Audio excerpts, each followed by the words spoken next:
చదువుతో పాటు skills, placements తో పాటు సక్సెస్ సందీప్ యూనివర్సిటీ మాత్రమే అందిస్తుంది.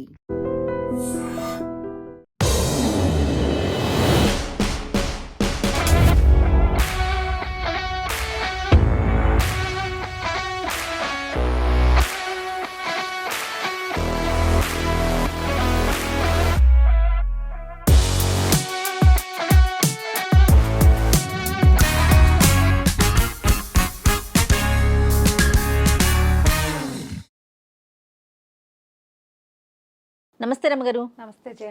రమగారు, వింటర్లో నుంచి సమ్మర్లోకి వచ్చేసాం. వింటర్ అంతా ఏం చెప్పారు మీరు? సోపులు పెట్టుకోమాకండి, సున్నిపిండి పెట్టుకోండి, చక్కగా శనగపిండి పెట్టుకోండి, బాత్రూంలో పెట్టేసుకోండి, నేను అలాగే చేస్తాను ఇలానే చేస్తానని చెప్పేశారు. మరి సమ్మర్ ఏం చేస్తారు, అసలు ఏం చేయాలి, స్కిన్ కేర్ ఎలాగా చెప్పండి రమగారు. ఇక సున్నిపిండి, శనగపిండి, బియ్యపిండి అన్ని పిండిలు పక్క పెట్టాలమ్మా. ప్రధానమైంది ఇప్పుడు చెమటలు పెరిగిపోతాయి. ఇదివరకు హైదరాబాద్లో చెమటలు ఉండేవి కాదు, ఇప్పుడు హైదరాబాద్లో కూడా చెమట పోస్తోంది. హ్యూమిడిటీ ఇక్కడ పెరిగింది.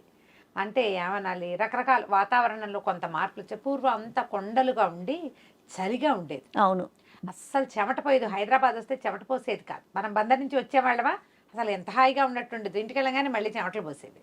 ఇక్కడ బాగుండేది. ఇప్పుడు ఇక్కడ కూడా అంతే. ఏ ప్రాంతమైనా మనకి ఎండ, వేడి, ఉక్క, చెమట, దానివల్ల బాడీలో రకరకాల వాసన వస్తుంది. ఒకప్పటి హైదరాబాద్కి ఇప్పటి హైదరాబాద్కి ఎంత తేడా వచ్చేసింది. కొన్ని సంవత్సరాల నుంచి ఉంటున్నారు కదా, కొన్ని ప్రాంతాలకు వెళ్తే, ప్లేసెస్కి వెళ్తే ఇది మనం చూసిందేనా అని అనుకుంటున్నామా లేదా? నెల 2 నెలలు ఆ రోడ్డు మీదకి వెళ్ళకపోతే ఇదే కొత్త రోడ్లోకి వచ్చామా అనిపిస్తుంది. ఎంత కన్స్ట్రక్షన్స్ కదండి. మరి ఇంకా భూమిలో మనము వాతావరణాన్ని ఏమి ఫ్రెష్ గా ఉంచుతున్నాము, ఎక్కడికక్కడ పొల్యూట్ చేసి పడేస్తా ఉన్నాము. రకరకాలవి, అన్ని రకాలు అనుకో. ఇదివరకు కొండలు ఎక్కువ కదా రమ్మగారు, ఇక్కడ కొండలు ఉండేవి. రోడ్డు కూడా అప్ అండ్ డౌన్స్ అట్లా ఉండేవట. కొండ ప్రాంతం అన్ని చదువు చేసి ఏక రోడ్లు చేసాం. మొక్కలు ఎక్కువ ఉండేవి, ఓపెన్ స్పేస్ కూడా ఎక్కువ ఉండేది. ఇప్పటికీ మనం నిజం చెప్పండి రమ్మగారు, మనం మన విజయవాడతో కంపేర్ చేసుకుంటే ఇక్కడ స్పేస్ ఎంత ఎక్కువ కనిపిస్తుంది. పార్కులు ఎక్కువ. అసలు కేబీఆర్ పార్కే సగం ఉంటది మనకి హైదరాబాద్ లో. అవును, పెద్ద పెద్ద పార్కులు కూడా ఉన్నాయి. వాకర్స్ కి పార్క్ డెవలప్మెంట్లు కూడా బాగా అవుతున్నాయి. ఇప్పుడు నీకు కన్స్ట్రక్షన్స్ ఎన్ని పెరుగుతున్నాయో ప్రతి కాలనీకి ఖచ్చితంగా ఒక పార్క్ ఉండాలి. ఈ నియమాలు కూడా ఉన్నాయి కదా. అవును అవును. రోడ్లు విశాలంగా ఉండటము, గాలి వెలుతురు వచ్చే అవకాశం ఉండటం, కొత్తగా డెవలప్ అయ్యే ఏరియాలన్నీ కూడా ప్లాన్డ్ గానే డెవలప్ అవుతున్నాయి. కానీ దీని ప్రభావం ఈ కన్స్ట్రక్షన్స్, ఈ రోడ్ వైడనింగ్స్, తర్వాత కొండలు గిండలు అసలు లేవు, ఇప్పుడు పోయినాయి. రాతి నేల ఇదంతా, అదంతా మెల్లిమెల్లిగా కనుమరుగైపోతుంది. కాబట్టి వెదర్ కండిషన్స్ మార్పులు వచ్చేసినాయి. ఈ వచ్చిన వాటి ప్రభావం ఖచ్చితంగా మనకి స్కిన్ మీద ఉంటుంది. అవును, తప్పదు కదా. కాబట్టి ఎండాకాలం పిండ్లు పక్కన పెట్టండి, నో పిండి. తర్వాత ఇప్పటిదాకా మనం ఒక పూటే స్నానం చేసి 2వ పూట మొహం కడుకుందాం వద్దని ఆలోచించే పొజిషన్లో ఉన్నాం. ఫిబ్రవరి పోయింది, మార్చి వచ్చేసింది. ఈ మార్చి అనగానే 2 పూట్ల స్నానం. చిన్నపిల్లలు, పెద్దవాళ్ళు, ప్రతి వాళ్ళకి ఖచ్చితంగా 2 టైమ్స్ స్నానం చేయాల్సిందే. ఏదైనా ఒక తేలికపాటి సబ్బులు సెలెక్ట్ చేసుకోండి. బాడీ వాష్లు బాగా వస్తాయి, ఇప్పుడు వస్తున్నాయి, అలాంటివి వాడుకోండి. నాకు ఒక దగ్గర ఒక మంచి మెథడ్ ఉంది. అసలు ఏ సబ్బు వద్దు, చిన్న టర్కీ టవల్స్ కొనుక్కోండి. బాంబే డైంగ్ ని ప్రమోట్ చేస్తున్నానని మీరు భావించకపోతే బాంబే డైంగ్ వాళ్ళవి ఈ బుజ్జి ఇంత టర్కీ టవల్స్ వస్తాయి. చక్కగా ఒకటి పెట్టుకోండి బాత్రూంలో. లోపలికి వెళ్ళంగానే ముందు మగ్గులో నీళ్ళు పట్టి ఈ టవల్ని అందులో నానబెట్టండి. ఒంటి మీద ఒక 2 చెంబులు నీళ్ళు పోసుకున్నాక ఈ టర్కీ టవల్ని పిండేసి దాంతో ఒళ్ళు తోమేసుకోండి. బాగా మంట పుట్టేలాగా మాత్రం కాదు. ఈ మోచేతులు అవి ఎంత క్లీన్గా అవుతాయో జయ, అస్సలు బాడీ ఎంత ఫ్రెష్గా అవుతుందో టవల్ పెట్టి తోముకుంటే. రమ్మగారు, మనం సోపుకి అలవాటు పడ్డాం కదా, నురుగు ఒక స్మెల్ కదా. టవల్తో మనం అది ఎక్స్పెక్ట్ చేయడానికి లేదు. ఆ నురుగు లేదు, స్మెల్ లేదు, క్లీన్గా అవుతుందా స్కిన్? బ్రహ్మాండంగా. మీ సబ్బుతోటి అంత క్లీన్ అవ్వదు అసలు. సబ్బు కేవలం మనకి నురుగు తెప్పించి వాసన రావటం వల్ల ఒక ఫ్రెష్ ఫీల్ ఉంటుంది. కానీ సబ్బు వల్ల ఒక లేయర్ ఏర్పడుతుందని నమ్ముతావా నువ్వు? డెఫినెట్గా. ఇప్పుడు ఏమవుతుంది, మనం తోమేసరికి సర్క్యులర్ మోషన్స్ తోటి ఎప్పుడు కూడా పరపరలాడించకూడదు, ఇట్లా చేయాలి రౌండ్. ఈ సర్క్యులర్ మోషన్ తోటి ఈ చర్మకూపాలు, రోమకూపాలు ఉంటాయి కదా, ఏమంటారు, హెయిర్ ఫాలికల్స్, అవన్నీ చక్కగా క్లీన్ అవుతాయి. ఇది నా చేయి చూడు. అవును గారు, అంతే బాగా అవుతుంది. మీరు మోచేతులు, మోకాళ్ళు, పాదాలు, వేళ్ల కొసలు, ఇక ఈ భాగాలు, నకల్స్, ఇవన్నీ క్లీన్గా అవుతాయి.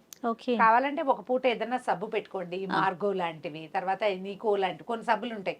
ఇవేంటంటే ఎక్కువ కెమికల్స్ లేకుండా ఉన్నవి, ప్రాకృతిక సబ్బులు, హోమ్ మేడ్ సోప్స్, అవునవును. హ్యాండ్ మేడ్ సోప్స్ దొరుకుతున్నాయి కదా, అవును. అలాంటివి ఏదైనా ఒక మైల్డ్ సోప్ పెట్టుకోండి. కొంచెం వాసన వచ్చేది కావాలంటే నీళ్ళల్లో ఏదైనా యూడికోలోన్ లాంటిది, ఉడుకులా అనేవాళ్ళు మన చిన్నప్పుడు, యూడికోలోన్ దొరుకుతుంది, ఆ, ఆ. ఒక డ్రాప్ వేసుకోండి, హాయిగా ఉంటుంది. ఓకే. అలాంటిది ఏదైనా ప్లాన్ చేసుకోండి. పిండ్లు పక్కకు పెట్టండి, ఉమ్. చాలా బాగుంటుంది. ఇది నేను చెప్పిన మెథడ్ ట్రై చేసి ఫేస్ ఆల్సోనా? Face also Okay. కరకరలాడించొద్దు, Ah. మృదువుగా చేయండి అంతే. మీరు ఒక బేబీ స్కిన్ ఎట్లా చేస్తారో మన మీద కూడా యా. స్కిన్ మనది కాబట్టి మనం ఇంకొంచెం ఎక్కువ సేపు చేసుకోవచ్చు. ఓకే. ఇన్ని రోజులు మనం వేడి వేడి నీళ్లు పోసుకున్నాం. ఇప్పుడు చన్నీళ్ళు పోసుకోండి. ఒకవేళ చల్లటి నీళ్లు ఒంటి మీద పడవు కొంతమందికి, అవును. ఏ కాలమైనా సరే జయ గోరువెచ్చటి నీళ్లు చాలా మంచివి. Any season. గోరువెచ్చని ఒక మగ్గు 2 మగ్గులు వేడి నీళ్లు, మిగిలినవన్నీ చన్నీళ్ళు. చల్లటి నీళ్ళే స్నానం చేయగలిగితే మరీ మంచిది. ఒళ్ళు కొంచెం రిలాక్స్ అయిన ఫీల్ వస్తుంది చన్నీళ్ళు పడేసరికి. ఈ నీళ్ళ స్నానము ఇది అలవాటు చేసుకోండి. కొంచెం ఏంటంటే ఈ ఎండాకాలం వచ్చేసరికల్లా తల ఎక్కువ చెమట పోస్తుంది.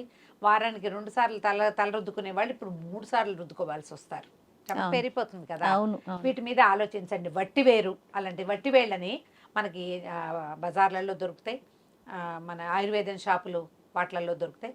వట్టివేరు కనుక తీసుకుంటే నీటిలో కొంచెం 2-3 వట్టివేళ్ళు వేసి బకెట్ నింపి పెట్టామనుకో, Okay. కాసేపట్లో ఆ వాసన నీళ్ళకి పడుతుంది. ఓకే.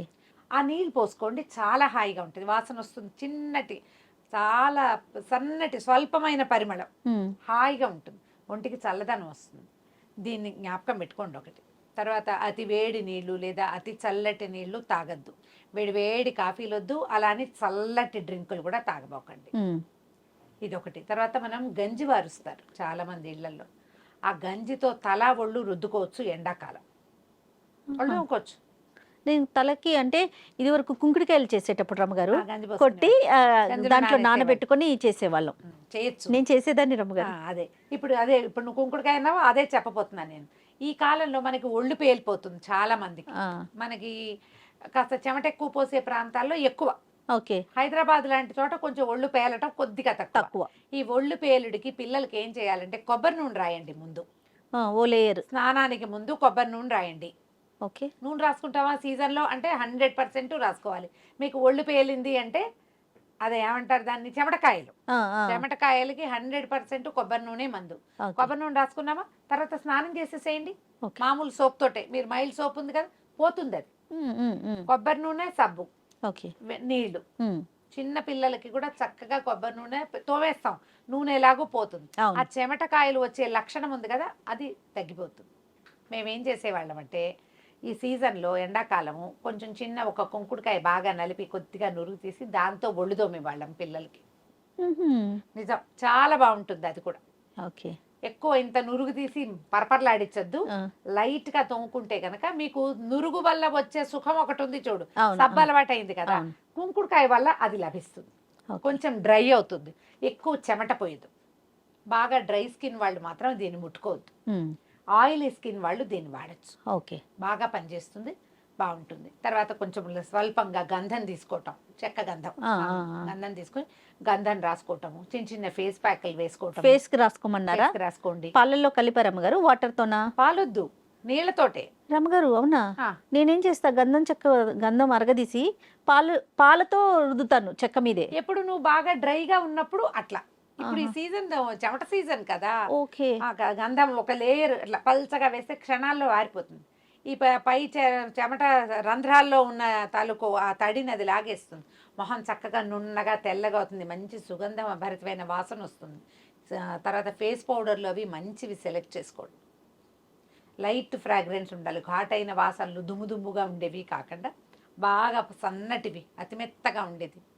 స్నానం చేయగానే కొంచెం ఒంటికి కొద్దిగా పౌడర్ రాసుకోవటం, ఆంపిట్స్ అవి కాస్త పౌడర్ అదుకుంటే ఎక్కువ చెమట పోయకుండా ఉంటుంది. పసిపిల్లలకు కూడా పిల్లలు కూడా పౌడర్ మడతల్లో అయితే ఈ చెమట పోయకుండా అసలు రోల్ ఆన్స్ వచ్చినాయి కదా, అవి మంచిది కాదని నేను 2-3 చోట్ల చదివాను జయ. నేను కూడా మీరు డెర్మటాలజిస్ట్ తోటి మాట్లాడకుండా అలాంటి పనులు చేయబోకండి. ఎందుకంటే ఈ రోమకూపాన్ని అది స్వేద గ్రంథుల్ని మూసేయటం లాంటి పనులు చేయకూడదు.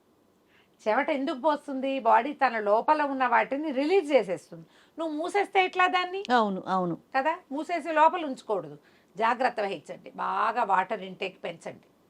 ష్యూర్గా. ఎండాకాలంలో ఇంకో పని చేయొచ్చు, తాటి ముంజలు కొనుక్కుంటామా, ఆ ముంజల్లో నీళ్లు రాసినా పిల్లలకి ఒళ్ళు పేలుడు తగ్గుతుంది. ఓకే. Skin care. చర్మం మంట పట్టటము, ఎక్కువ చెమట పోయటము, ముంజల్లో తాటి ముంజలలో నీళ్ల వల్ల ఇది పోతుంది. షూర్. ఇది ప్లాన్ చేసుకోండి. సబ్బు వాడండి కానీ ఎక్కువ కాదు. ఓకే. ఇప్పుడు బాడీ వాష్లు అవి దొరుకుతున్నాయి కదా, మైల్డ్ బాడీ వాష్ ట్రై చేసుకుని చూడండి. ఎండాకాలము మనం ప్రధానంగా వడగొట్టకుండా ఉండాలి, బాడీ డిహైడ్రేట్ అయిపోకుండా ఉండాలి, ఒళ్ళు పేలిపోకూడదు, ఎండకి మాడి ట్యాన్ అయిపోతుంది, ఆ ట్యాన్ పోగొట్టుకోవాలి. వీటి మీద వర్కౌట్ చేస్తే ఎప్పటిదాకా మనం ఆగస్టు జూలై దాకా, హైదరాబాద్లో అయితే జూన్ చివరికి వచ్చేసరికల్లా అయిపోతుంది. ఇక్కడ అవునవును, జూన్ చివరికే వానలు వచ్చేస్తాయి కదా. ఆలోచించి ప్లాన్ చేసుకోండి. పిల్లలకి పెద్దవాళ్ళకి ఒకటే రకమైన సబ్బులు మాత్రం కాదు, వాళ్ళది వేరు మనది వేరు ప్లాన్ చేసుకోండి. టవల్స్ ఎప్పటికప్పుడు ఉతికేసుకోండి. బట్టలు 100% ఒకసారి విప్పిన బట్టలు వేసుకోవద్దు. అవును. ఈ సీజన్లో మనం జాగ్రత్త వహించాల్సింది అదే. రైట్ అమ్మగారు, నమస్తే. నమస్తే జీ.